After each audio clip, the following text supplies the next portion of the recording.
for coming. We're really excited to see all of you here and see so many of you here to help us start beginning to design a terrific new public space in downtown Minneapolis. So thanks very much on behalf of the city and the design team for coming out tonight. My name is Peter Brown, and tonight what we're going to do is give you a little bit of background on the project and then introduce you to our awesome design team, Hargraves Associates. And then we're going to go through kind of a facilitated work session trying to get some of your very best ideas and input and feedback to help us make sure we're doing the best thing we can do for the Downtown East Commons. But before we do any of that, I want to introduce to you our awesome downtown council member, Jacob Frye from the 3rd Ward, who's going to give you a little bit of his idea of what we ought to be doing and how we can all work together to work on this project. So you can clap now.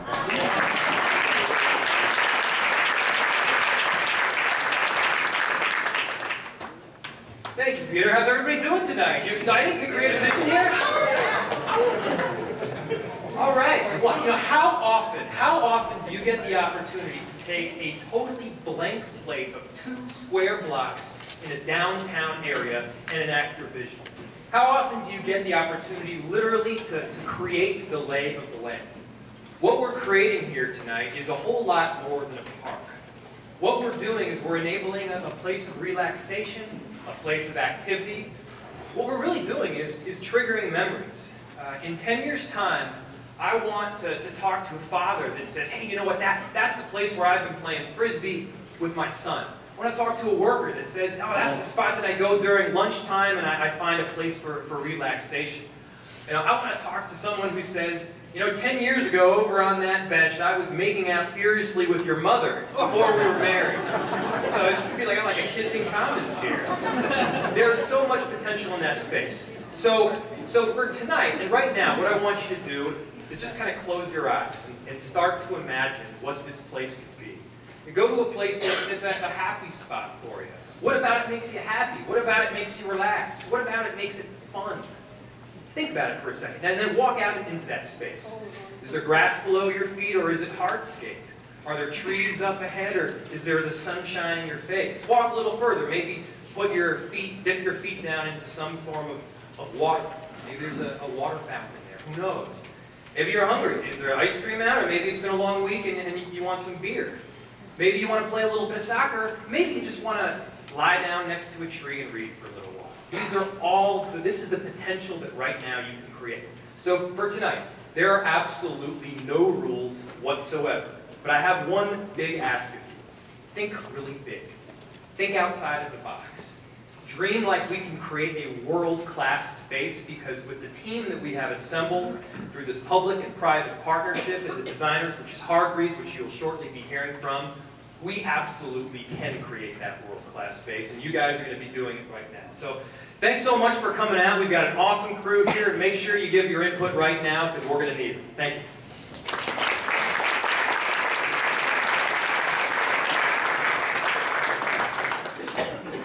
Thanks, Jacob. That's a great setup and tough to follow, but what I want to do is give you just a little bit of background. It's a big, complicated project, you all know. There's many kinds of developments going on around it, but at the same time, it's not that complicated. We want to make it simple for you to think about how you can help us design this terrific new downtown commons. So, why are we here tonight? We're here to design a new city public open space together. We want you to give us all the best ideas you can possibly come up with, and we want to explain, we want to help you understand how you can help. You know, how are the different ways you can participate and help us inform the design process. We're going to introduce you to our design team, gather all those input, all those ideas and that input from you, and then we're going to start planning for public meeting number 2, and public meeting number 3 we're going to give an idea of the schedule and how we're going to go forward with the project. So just to put it in context, this is the 2 blocks Councilmember Frye was talking about. It's the site, 1.8 acres on one and 2.5 acres on the other, about 4.2 acre total project site. And surrounded by the Wells Fargo buildings going up on the north. That's the top of the slide. The transit block with Metro Transit, the downtown East Station on the right, and the stadium to the right of that. That's our project site. That's what we're working on designing right now, and that's why we brought in Hargraves Associates to help us out. I want to give you a little bit of an understanding of the schedule, and it's complicated, so we're going to show it to you now and talk about it. Hargraves is going to show it to you again. We're looking at about a 3-year-long project schedule. And the first 6 months of it is going to be the design, the kind of concept design phase and the public engagement phase. That's what we're kicking off tonight with you. There will then be a kind of a detailed design and construction phase, and an interim commons will open in the summer of 2016. That's a part of getting ready for the stadium to open. There will then be a major fundraising campaign, and a second round of construction. We don't know exactly how we're going to phase this work and exactly what we're going to do, because we don't know what the design is going to be yet. And there will be a completion of the ultimate commons. That's the final complete commons at the end of 2017, and the Super Bowl in Minneapolis is January 2018. So that's kind of the big picture of the schedule for the next 3 years. And then just to sort of talk about these two phases of what this park is. So there's currently a contract for a basic park, and this is what the Ryan Companies is required to provide. It's black grass, it's black dirt and grass seed, and there's going to be a basic park provided as a part of the work they're doing, and that's kind of July 2017, about a year from now, or July 2016, sorry. But we'd like to do a better job of the park. We'd like to have an improved park and a much better park for that July 2016 date. So that's kind of the first phase of this ultimate commons, is this interim commons. So we're going to be trying to, in our fundraising efforts, come up with the funds to do more improvements, so it's not just some grassy, but it's sod and it's maybe some other things. We don't quite know yet, because we're going to find out as we work with you. The ultimate commons will be the complete built-out park at the end of 2017.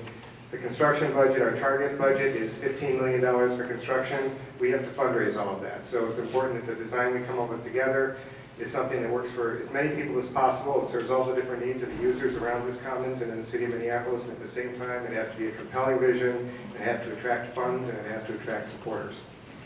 So here's where you can help us the most in the next 6 months. Hargreaves is here right now for 3 days, and we've had sort of a series of kind of orientation meetings, and this is our first big opportunity where we're coming to you with blank sheets of paper and asking you to tell us what you think. Take some time to go look at the scale model that's over there, built by some wonderful students at the University of Minnesota Landscape Architecture Program. It just shows the site the way it is today. There's nothing like looking at a three-dimensional model to get an idea of what the place is really like. Today, we're going to give everything you can possibly tell us from this session, from a survey we've already put online. We'll talk about that more in a minute. And 6 weeks from now, Hargreaves is going to go back to their offices and spend the next month and a half coming up with sort of 3 different concept designs. And they're going to come back, and we're going to share those with you. And we're going to have a whole other discussion and say, what do we like about this one, and what would we like more of from that one, and maybe we can take this piece from that and combine it with it. So in 6 weeks, we'll be coming back to you with that. And then about 2 months after that, Hargreaves will be coming back again, and they will have narrowed that down to one preferred scheme. It'll be conceptual, but it'll still be the one we think addresses best addresses all the kinds of desires and wishes we've heard from you. And then, and that'll be kind of the beginning of the schematic design for them, and they will go back and spend the summer doing more detailed work on that, and they'll be back kind of July, August to present what that looks like. So this is kind of the next 5 or 6 months. And we'll have 4 meetings with you, but in between here and then, we're going to be able to, you'll be able to follow us on the project website, which will show you what that address is. And we have a survey now, we're going to have another survey going forward. So there are going to be other ways for you to stay in touch with us and for us to stay in touch with you. So our big purpose tonight, we're here to get all of your input, all your feedback, all your best ideas. We want you to help us create the best possible urban space for downtown Minneapolis. We have a survey that you can take online. You've got a paper copy of it. Everybody take the survey. Tell your neighbors to take the survey. Go online to take the survey. It's very easy to do, and it's really useful to us to get all that data. It helps us understand what the priorities really are. And then we'll be talking about this again at the end, but start thinking about how we're going to be coming back to you April 8th or so with 3 big ideas. So this is our agenda for tonight, project team and experience. I just want to say that back in the fall, the city had we had a pretty extensive RFP process, request for proposals process. 14 teams submitted proposals to work on this plaza, on this commons. It's in front of an NFL stadium. It attracted the best talent from around the country and around the world. Something like 160 different firms, well-known urban design and technical firms kind of on all those teams. We went and interviewed, we sort of selected down and interviewed and hired the very best firm for this project, Hargreaves Associates. and they're going to show you some of their work, but they've done everything from beautiful small parks to the London Olympic grounds, the Sydney Olympic grounds, and some things like that. So they understand sports, they understand green, they understand large parks, small parks, and they're going to tell you more about that. So I'm going to turn it over to Mary Margaret Jones. She's the president of Hargraves Associates, and she's going to tell you more about her team and their approach to this project.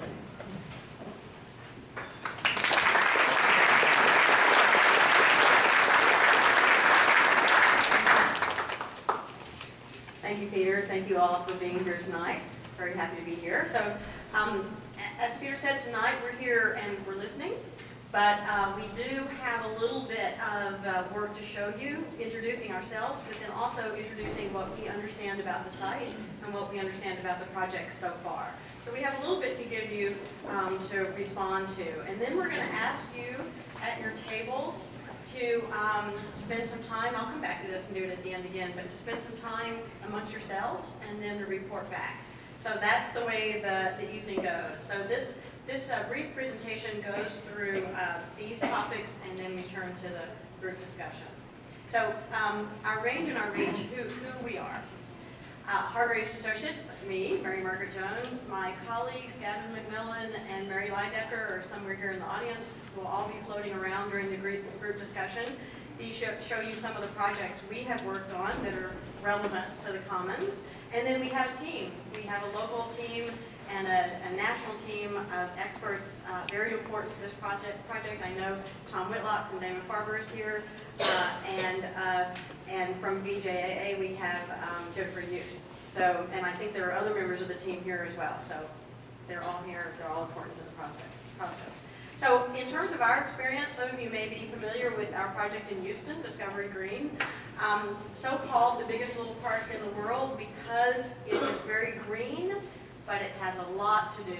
It is a highly programmed park, and there is always something going on, and that's daily, weekly, monthly, seasonally. So it's also relevant to this project because it's very relevant in terms of construction budget when you break it down to sort of per square footage comparison. So it's very similar in many ways.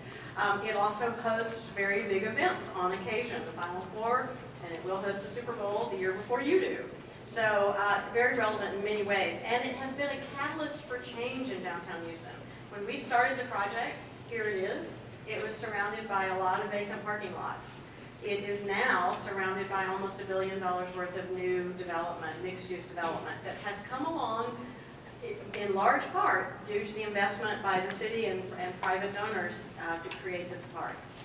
Peter mentioned our work at a very different scale, London Olympic Parklands, all about the restoration of a river. Our work is very oriented to sustainability and ecological systems. So even though we're at a different scale here, we will bring that to the table. And of course, it's a park that's about large crowds and intimate spaces both. And that's what will be important to the Commons. In Denver, this is a new neighborhood that's transit-oriented around the historic Denver Union Station. It's about rail, buses, trains, light rail, and shuttle, and of course pedestrians, bicycles, and cars. The public realm was built first. You see here just completed components of that public realm, and the private development is now coming up around it as we speak, very rapidly, faster than anyone thought. Here's the historic Union Station and the fountain that's in front of it that we designed. And then at a much smaller scale, in Portland, Carruthers Park, a neighborhood park very similar to the scale of the Commons, and all about stormwater management and creating a landscape that's very appropriate to the Northwest. Members of our team, I mentioned Tom Whitlock, who's here, and work that he has done, he and his firm have done here in this city, both specifically to our site and other projects, and then Jennifer Hughes and work that BJAA has done here and other places, and with us. We have worked with them in the past very happily. And then another team member with whom we have worked in the past in the park that you see here on the bottom in New Orleans, SQ Dumez Rimple, Steve Dumez, they worked on Champion Square in New Orleans, which we worked on with them as well. So again, an understanding of how stadiums work and how people want to use public realm around these big venues like football stadiums. Okay, so project goals. and then I'm going to talk about these various categories of the aspects of the project. So, project goals. Inclusive, and that means not only our process, but the place we create needs to be inclusive, not exclusively about single types of users, but something that everyone can enjoy. Active and respite, so both passive and active. Perform well throughout all the seasons and be robust for generations to come. Sustainability, not just environmental sustainability, but socially sustainable and economically sustainable. So operations and maintenance are very important as we design the park. Catalytic and adaptable to change. Catalytic to create change, adaptable to respond to change over time. And then finally, perhaps most importantly, make a place for this destination that's iconic from Minneapolis, that's beautiful. And we have to think about the fact that this project is about big and small. And we'll talk about the various ways. Big in the context of the whole of the region. Think about this as a part of a regional system of parks, the river, proximity to the river, proximity to the university, neighborhoods, downtown. So this is part of a larger place. Moving sort of down in scale to the smaller, if you will. This is surrounded, the site, the common site is surrounded by places where people will live, work, play, and visit. So it's important that we think about that array of constituents. And the mixed uses, the colors represent each of those. And you can see that it's a really good mixed-use community, and it will continue to be more and more of a mixed-use neighborhood. So Peter showed this earlier. These are the actual 2 blocks we're working with for 4.3 acres. So it's a block here that will have new residential on it, and a block here that is surrounded by roads. But we also recognize the fact that these 2 partial blocks, if you will certainly be, at least perceptively, part of the commons. And that's what extends to the front door of the stadium. Now, of course, you have a light rail stop in there, but in terms of perception, I think the commons will be perceived to be that. And sometimes the commons will be perceived to include the streets, sometimes maybe even actively including the streets, where the streets might be closed for special events. Certainly you want to think about the streets as part of this public realm. And on 5th Street in particular, as the traffic is removed other than the light rail, especially in this zone, and lessened in this zone, we can think about it as being an extension of the public realm as well. So once you aggregate all of that, and you think about the fact that it can be thought of as one place, it's actually bigger than the actual 4.3 acres. We look at transportation. We look at the way people will come to the site by rail, by car, by bus, by bike, by foot, by skyway. And we think about how we can treat streets so that they feel like they're part of the public realm. This is a project of ours at LSU's Shaw Center for the Arts, where, if you look closely, that is a street. And there are cars using that street, parking on that street, driving on that street, but by extending the plaza design across the street, claiming the street, and extending to the park across the street, we made the site bigger, and we made those cars slow down just by the very way that we designed the space. Similarly, in Nashville, this is Cumberland Park.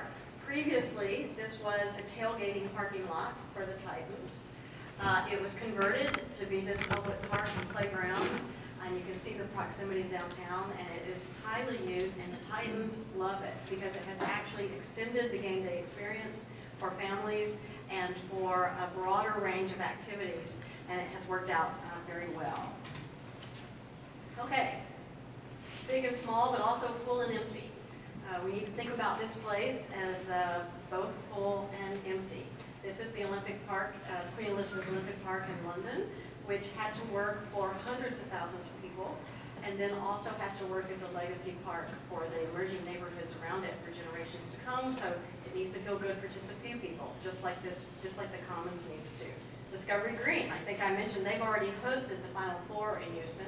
This is Discovery Green, and that is Discovery Green. So even a green park can host these big events where thousands of people are using the park. Okay, looking the immediate edges and connections when we think about how to make sure the park is activated. It's very important to think about public realm and the doorknobs around the public realm. And having lots of doorknobs is important. So of course we will have new residential development here. There will be some retail at that corner. There will be retail as part of the development at the Wells Fargo's blocks with the residential. Of course, the Armory is still a question mark, and we hope very much that the Armory can become something that can participate in the park. And then, of course, we have the stadium, and we have parking garage and future development there as well. So it's emerging as a new neighborhood in Minneapolis, and one that will be, we think, very vibrant, and the Commons can certainly contribute to that. Now, we think that there begins to be a sort of zoning on the site inherent to the site. This is by no means a design proposal, or by no means saying this is the way it is, but it certainly seems like that toward the residential, it might be more passive, could be softer, and then toward the stadium, it'll probably be more active, could be harder. So we begin to think of it zoned in that way. We also think about the different typologies of open space public realms that could be a part of the Commons. From simple fields that are set up well for big events, to very organic parks, to something like campus quads perhaps, to hardscape plazas, to town squares. Not any one of these is the right answer, but all of these are the kinds of typologies we think about. Now, we know that this is a park that needs to accommodate big events. This is a park we're working on in Oklahoma City that at times will look like what you see here, but at times will look like what you see here. And in the design of the park, we are looking at how big events can be staged even in a pretty green park. And interestingly enough, the operator of the arena, this is the Chesapeake Arena where the Thunder plays, that operator is the same as the operator for Viking Stadium. So we have worked with SMG before and know how to accommodate the various demands on the public realm. This is Discovery Green in Houston. That lawn is underlain with a system that allows it to be used pretty heavily. They put this huge tent up every other year. And there are various systems that you can put underneath lawn to make it very robust. Okay, fast and slow. We have a schedule that is both fast and slow. And Peter touched on this earlier. Okay, the slow part, and it's really not that slow, but the longer range part is the fact that we are planning for Super Bowl 2018, but we are also planning for the interim part to open in 2016. So it's both a fast process and then a longer process. And Peter went through this earlier, but this initial 7 months is the fast part, where we are moving very fast, very quickly through design options so that we understand what we can do for an interim park and what we will do as an ultimate park. So that's a very critical part to understand, but you have to understand the whole picture before you can decide what to do first. Now, while the interim park is in place, before the ultimate park Commons is built, there are great examples around the country of ways that interim spaces, public realm, can be used in sort of pop-up fashion, if you will. This is something that Tom was involved in, that Dana Farber was involved in here in Minneapolis, the urban park lot. And this is one of our projects in Philadelphia, yet to be built, Penn's Landing, yet to be built. But until then, they have this amazing event every winter called Winterfest, and every summer they have one called Harper Park, and they bring thousands and thousands of people to the site, which helps garner support for the idea of spending lots of money to build a major piece of infrastructural park, in that case in Philadelphia. We also have to think about landscape. We are building a landscape to some degree, some hardscape as well, but a landscape as well. And we have to think now about trees. So we need to start now thinking about trees that we need so that we can begin to identify them and contract grow them. Community engagement, that's what we're doing tonight. We'll be doing this throughout the process. It's very important. It's what we do in all our projects. It's how we create a place that is of the place. This one will be of Minneapolis. That's very important. And we need your voice to help make that happen. So Peter mentioned the website, mentioned the survey. Take the survey. If you took it more than once, sorry, that won't work. It is geared so that it rejects it if it's more than one time. So vote, but not often. And also I want to say that it is not a sort of a vote wins the day kind of thing, because we can't really do it exactly that way, but it is a way of us getting input for the ideas that you think are most important, and that's what we want to hear about. So it's not like a popular vote, whatever gets the most votes is what will happen, but it is a way of us receiving feedback. And so for those of you who've taken it, you've noticed that we've broken it down into 4 categories. Recreation, performances and events, education and interpretation, and special features, destinations, and attractions. And we've asked you to rank your top within each of those categories. So that's why it's not just a strict vote, you know, from top to bottom. Is within the categories the kinds of things you'd like to see. And it's really important for us to get this feedback. This shows you how it's working already online. This was a screenshot from last week. I would say, I have to say that as of this morning, we've gotten over 900 responses already. So that's pretty impressive. We're very excited about that. And please add your voice to those numbers. We also asked in that survey to give us one word for what you think would best describe what you want the commons to be. And we will do this word map, word cloud, as we move forward. We're already doing it in response to what we're hearing online from the survey, and this will continue to evolve. Now, it's important that this be both local, we think both locally and globally. It needs to have an authenticity. It needs to be about this place. Just to give you a taste of how we've been doing that in other places, this is a park we're designing in Moscow in Russia. So of course it is about all the seasons. And it is about creating places that will be inviting when it's very hot and when it's very cold, because Moscow has both those conditions. And we have come up with a way of having places in the park that will always be warm and places that will always be cool. So it's important that we think about this seasonally, and we've begun doing research to understand temperatures. You have a wide range of temperatures, but we know a lot of them are often cold. I should mention that Gavin, Mary, and I all live on the East Coast, so we've been suffering along with you this year. And we're also charting the winds. The winds are really important, and the winds are important because right now, as we walked here, you know, toward the river, and I was nearly blown off my feet. In the winter, we want to block those winds the best we can, and in the summer, we want to channel those breezes. So it's important to map what's happening with the wind on the site. And in terms of sun and shade, we do these to understand the conditions on the site, and thankfully, the site is mostly sunny, which I think is a good thing. We will be looking at sustainability measures, like in this case, stormwater management. This is our park in Portland, where we're gathering all the stormwater in the site and then treating it on the site. And in the Sydney Olympics, we devised a porous paving system.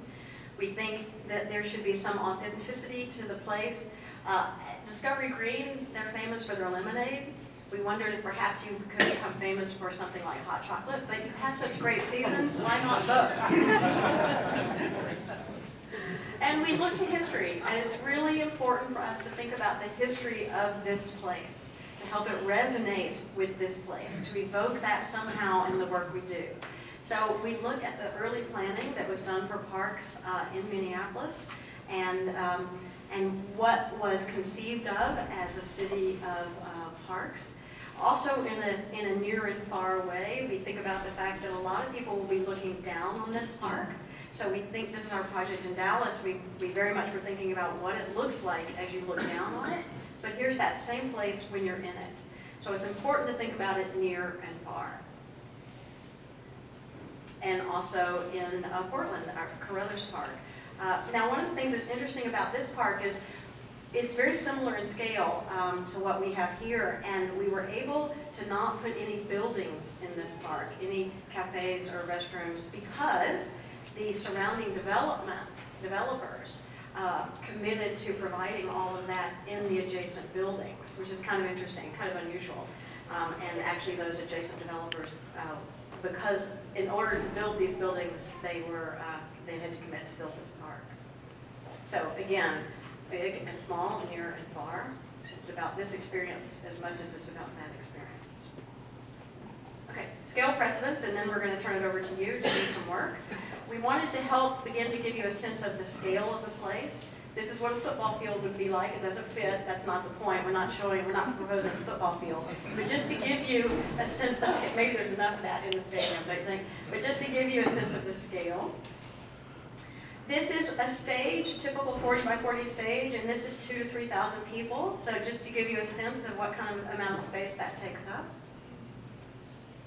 And then it's really important to us to look and see what we need to provide in the commons versus what is provided in the network of parks around you. So this is on a board at the back of the room, so feel free to look at this more carefully if you want to, but this is us understanding what is provided in the parks that are within pretty much a half mile of the commons, so that we can see what's missing and understand what needs to be added. Okay, so a few precedents. This is Jamison Square in Portland, and these are scaled the same. So you can see that Jamison Square would fit into this block or even that block. It's only an acre. And it's an acre that's about play and water and green. And we're contrasting that with Sundance Square, a fairly new project in Fort Worth, Texas, that is all about plaza and paving and being Fort Worth shade structures. So it's also has a fountain, but it's much more about staging events on a hardscape place. And then we look at Post Office Square in Boston, which is also smaller than our two aggregate blocks. And it's about the workers in the district and the place where they go at lunch and do yoga or just hang out and eat lunch. So it's a very green space. And then we think about something closer to home. We look at Mears Park in St. Paul. Many people have told us it's a park that they really love in the area. And you can compare the scales. So you can see that at 2 acres, it's very similar to, it's sort of in between in size, our 2 blocks. And it, of course, has a very respite kind of quality. It has a stage. Note that when there's not a performance going on, it looks a little empty around the stage. And when it is full of people, it looks very active. That's something for us always to think about when we build stages in parks. What are they like when they're empty? That's important. This is Carruthers Park, our project in Portland, which I showed you earlier. And you can see that it's very similar in scale. It's a little skinnier, but it doesn't have a road through the middle of it. And it hosts neighborhood scale events as well as very intimate day-to-day activities. This is City Garden in St. Louis. For those of you who know it, it's very similar in size and has a road that cuts through the middle of it. It's a little different though because it has a very specific purpose, and that purpose is all about being a collection of outdoor sculpture. It also isn't very well contained by the buildings around it because the streets are very, very broad around it. Okay, closer to home as well, Minneapolis Sculpture Garden. And if you think about sort of this piece of it, it's very similar in scale. And that would be what is shown in that upper right-hand image. So that's about the scale of the commons, that upper right-hand image. Okay, so next steps. We're going to ask each of you at your table to spend 15 minutes, all of you at your tables, and anybody who's not at a table, we're going to give you a different kind of task, or join a table. But at the tables, we want you to spend 15 minutes discussing these 2 questions. What do you think the character of the commons should be? I.e., what do you think it should feel like? And then the second question is, what do you think is the most important thing that you want to be able to do in the commons? And then we're going to ask you to summarize those, write them down. I think there are tablets of paper on every table. Did that happen? If not, right on the back of the surveys. So, okay, great. So we will pick them up at the end we'll pick up all of them, but we will ask each of you to designate a spokesperson to come up and in 1 minute at the end, summarize your table's point of view. There are also easels and boards, and there are sticky notes. So for those of you who don't want to do the table thing, or who are at a table thing, write your thoughts down and put it on a sticky note and put those on the boards that are around the room. So with that, everybody, any questions about the process? Okay, ready, set, go.